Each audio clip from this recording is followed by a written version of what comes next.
Voces de cambio, educación, política, economía, ciencia y tecnología, salud, cultura y toda una diversidad de temas en las Voces de Cambio.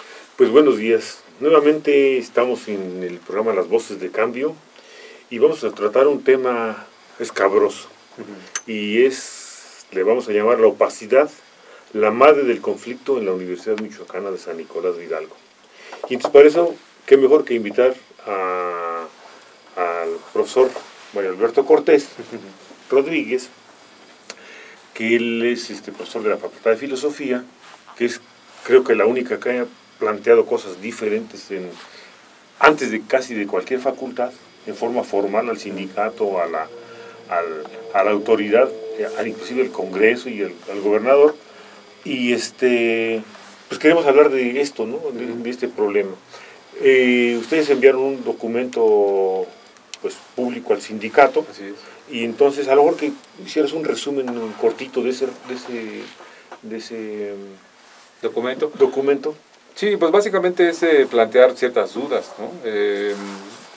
Respecto a esta situación que se está generando en la universidad y que fue planteada inicialmente el jueves, ¿no? Decíamos ahí que el jueves hubo un ofrecimiento para pagarnos el aguinaldo en 3 partes, ¿no?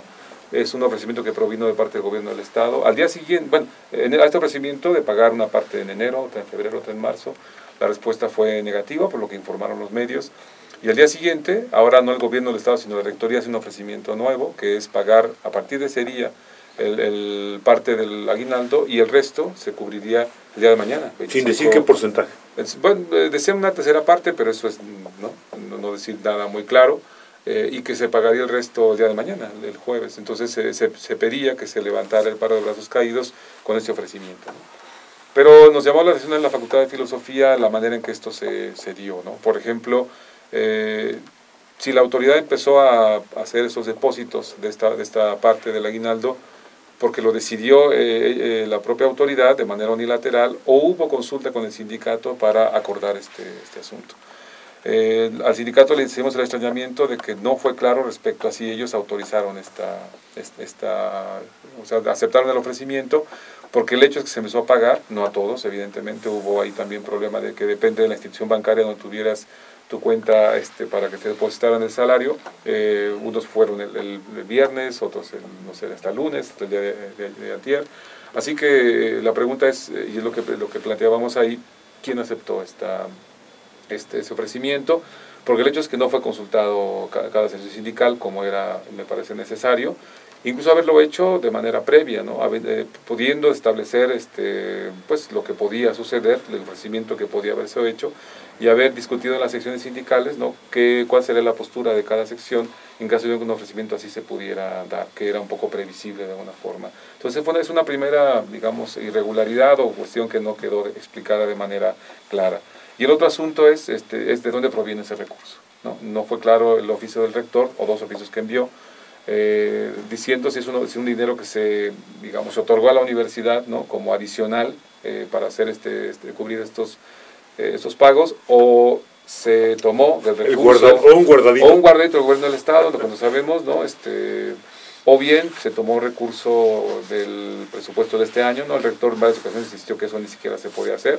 Confiamos en que así sea, pero la cosa está en que, inclusive, si se hizo el ofrecimiento de este recurso, ¿fue a cambio de qué? ¿Qué compromiso se hizo, no? Ya pasaron otras ocasiones que a la universidad se le otorgaba un recurso extraordinario a cambio de cierto tipo de compromisos, que, digamos, no puedo traer un documento donde se hizo ese ofrecimiento, porque precisamente nunca se dio a conocer. Pero extraoficialmente se circulaba la idea de que, por ejemplo, en la época de la rectora Silvia Figueroa, hubo recursos que se dieron para salvar o para terminar de pagar adeudos de los fines de año a cambio de una modificación del sistema del régimen de jubilaciones y pensiones. Es decir, a veces hay una especie de intercambio, ¿no? Yo te doy el recurso, pero a cambio de qué. Y en este caso no sabemos si hubo tal tipo de compromiso. Entonces, como concluyendo aquí, según lo que planteas, y coincido, es, por un lado, el sindicato fue poco claro, sí, fue omiso en preguntarnos algunas cosas, que si nos iban a pagar de una sola emisión, 2 emisiones, sí, etcétera, eso, ¿no? Claro. Para empezar, o sea, el sindicato por un lado, y después la autoridad igualmente, ¿no? O sea, hay falta de transparencia, insisto, por eso la opacidad. Sí. No nos dijo esto va a ser así, se obtuvo de esta parte, ese dinero nos lo dio el gobierno del Estado, eso no Exacto. vino de la Federación, vino de dónde, ¿no? O sea, simplemente llegó y... Sí, y otra vez, de gratis, a cambio de algo, es decir, y otra cosa, lo que decíamos, no sabemos exactamente qué porcentaje se depositó. No sabemos si está grabado, por ejemplo, este pago ahora, con qué porcentaje, cuánto representa de decremento respecto a lo que debe haber sido el aguinaldo, tal como se venía pagando si se grabado, ¿no? Es decir, no hay claridad sobre este tipo de cuestiones, y por eso, como dices el título de la la plática de hoy, esta opacidad que es una de las madres del conflicto. Yo pienso que es un conflicto con varias causas, con varias razones, pero uno de ellos, sin duda, una de ellas es esta opacidad, esta falta de transparencia, de claridad respecto a cómo se maneja la cuestión del recurso y de los pagos para la universidad. Me parece, por ejemplo, la resistencia de muchas personas, de muchos compañeros a que les pagaran por tarjeta, ¿no? Ya ves que muchas personas seguían queriendo cobrar por cheque, ¿no? Y un poco la cuestión era esta, ¿no? Si a mí no me pagan y yo no estoy de acuerdo con esa forma, yo puedo no recibir el cheque, no ir a cobrarlo, y en forma de protesta no hacer que esto funcione. Pero si es por depósito bancario, pues ya ni siquiera te preguntan, ¿no? Se te deposita y no puedes hacer nada al respecto, y te pueden decir, yo ya pagué, yo empecé a pagar.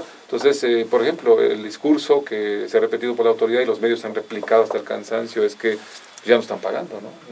Y que eso sería suficiente para poder regresar. Y esa es una cuestión que también el documento decíamos, lo que estabas de lunes, de que no es nada más que nos paguen a nosotros, ¿no? Porque hemos venido con una lucha por el pago, no solo el sindicato de profesores, el de empleados, pero también sindicatos de externos a la universidad, con problemáticas similares, ¿no? Y entonces, ¿cómo es posible que ahora que nos paguen a nosotros, dejar al otro sindicato, digamos, a que se hace con sus uñas, como se dice vulgarmente, diciendo, pues yo mi problema ya lo resolví, estábamos luchando, tenemos el problema común, ahorita que ya no lo tengo, pues ya te dejo y que tú sigas por tu ruta solo. Ese tipo también de cuestiones no se explican por qué pasa. Si el rector no fue claro en decir si ha habido ofrecimiento similar para el sindicato de empleados, si no lo aceptaron ellos y por eso no se le está pagando, o si no hay dinero, si se conseguirá después para ellos.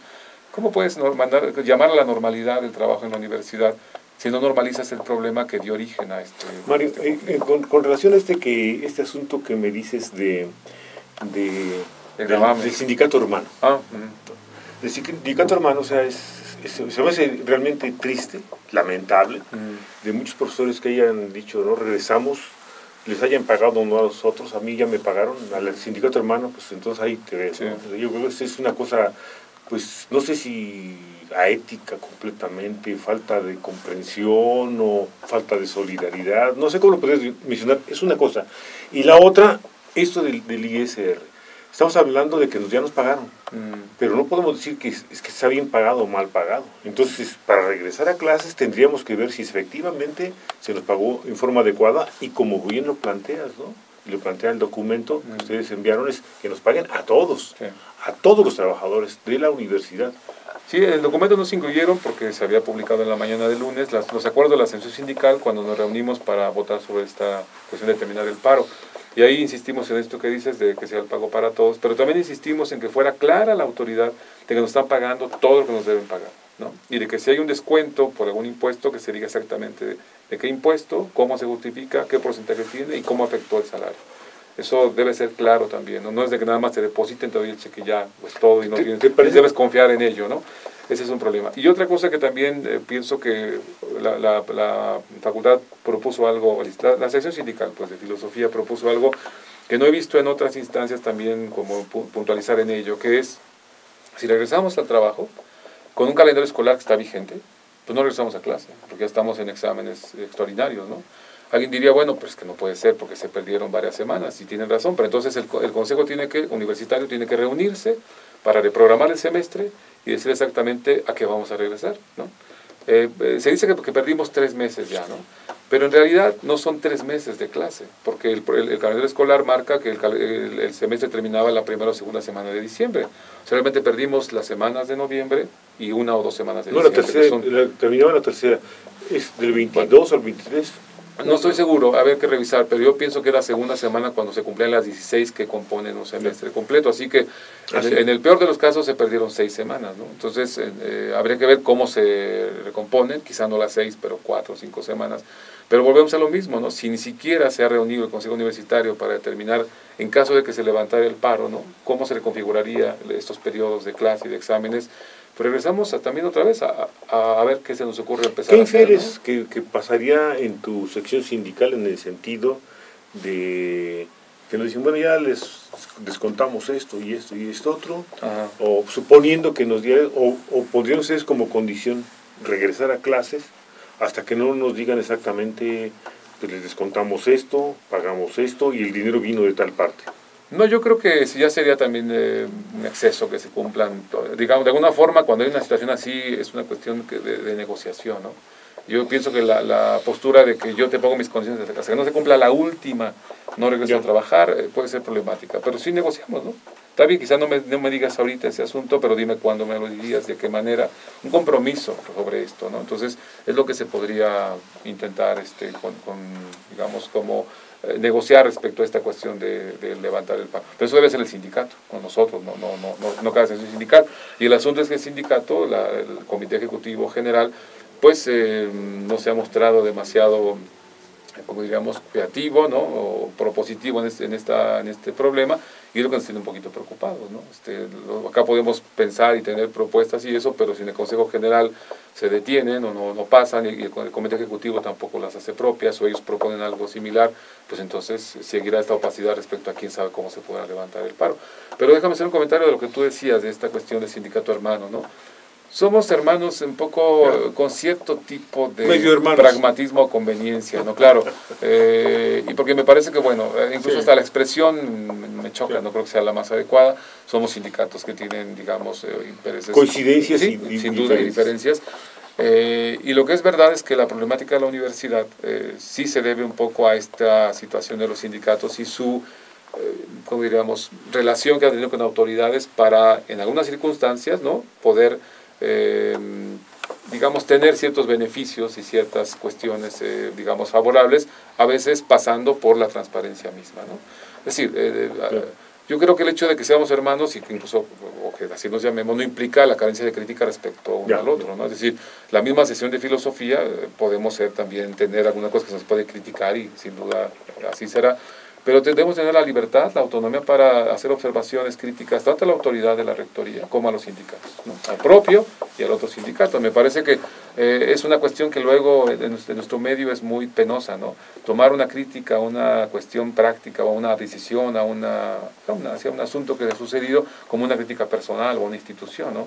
Yo puedo criticar, digamos, algo que decide un sindicato sin por ello descalificar al sindicato totalmente, pero eso cuesta trabajo, ¿no? Entonces cuando critica una parte, una práctica viciosa de un sindicato, todo el mundo se para de pestañas diciendo ¿no? Hablando de la otra parte, Mario, o sea, estamos hablando de los trabajadores y de los docentes. Sí. Y la otra parte, la más importante, los 55,000 alumnos.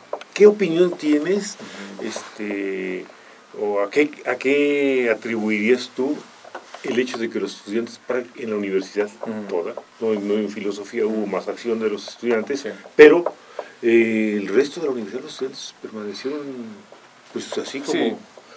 Yo te diría, yo pensaría en 2 o 3 razones por las cuales pasa esto. Primero, el carácter feudal que tiene la universidad como estructura, es decir, los alumnos están también aislados en cada facultad y a veces en cada sección, ¿no? Ahí yo no puedo decir en cuántas facultades no existe consejo, por ejemplo, estudiantil, ¿no? Es decir, una estructura que pudiera tener o hacer relacionarse a estudiantes de diferentes grados, de diferentes secciones, ¿no? Entonces hay como una especie de aislamiento. Y sin duda también representa un déficit de la universidad, ¿no? Pero a pesar de eso, ¿no crees que hay aislamiento? Sí, yo sé que sí, es eso de WhatsApp y eso es un espejismo que a veces pensamos que nos está uniendo. Sí, no creo. En algunas circunstancias podrá suceder una buena herramienta de comunicación, pero per se no implica que estemos mejor comunicados. Pero la otra parte es que es un déficit que tenemos en la universidad, ¿no? Yo pienso que el modelo actual que se cacarea por todos lados, empresarios y todo, es una universidad que forma mano de obra calificada, cuando que debería ser una institución que forme ciudadanos, conscientes y participantes. Ya casi nos marca Yo quisiera... Pero digamos, de esta parte sí me gustaría terminar nada más, porque sí me parece crucial. Los estudiantes están ahí por una falta de conciencia de lo que está pasando, ¿no? Y por desgracia a veces son la parte más vulnerable y que por desgracia a veces hace más uso de ella para sesgos que realmente muy perniciosos. Y muy tenemos una huelga el 19 de febrero. ¿Bien?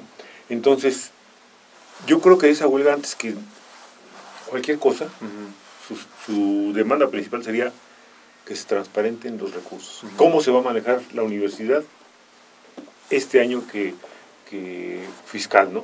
Porque si no, vamos a estar otra vuelta a mediados de año. De hecho, eso va a suceder, yo creo, ¿no? Porque no hay ninguna medida para que esto pueda cambiar. El presupuesto sigue siendo deficitario por mucho y no hay una claridad sobre cómo vamos a procesar esto, ¿no? Pero eso de la huelga es una cosa preocupante porque en años anteriores las negociaciones empezaban desde meses anteriores. No han comenzado. Ahora, ¿no? Y ahora hay una actitud de los sindicatos, de las dirigencias sobre todo, de desconocer al rector como interlocutor válido, lo cual implica que pues, si no hay interlocutor válido, ¿con quién vas a empezar a negociar? Entonces, si no hay negociación, parece que el estallamiento sería prácticamente inminente, lo cual es muy preocupante, una circunstancia de la universidad con un conflicto que nos ha desgastado por diversas razones y ante una, digamos, autoridad que se le desconoce por parte de dirigencias sindicales y algunos compañeros más de los sindicatos, sí no son nada halagüeñas, es decir, son muy preocupantes y me parece que nuevamente no deberíamos estar desde ahorita ya discutiendo esta situación, no esperar a que suceda para empezar a platicar del asunto, sino cómo desde ahora podemos... Pues muchas gracias. Voces de cambio. Educación, política, economía, ciencia y tecnología, salud, cultura y toda una diversidad de temas en las Voces de Cambio. En las Voces de Cambio.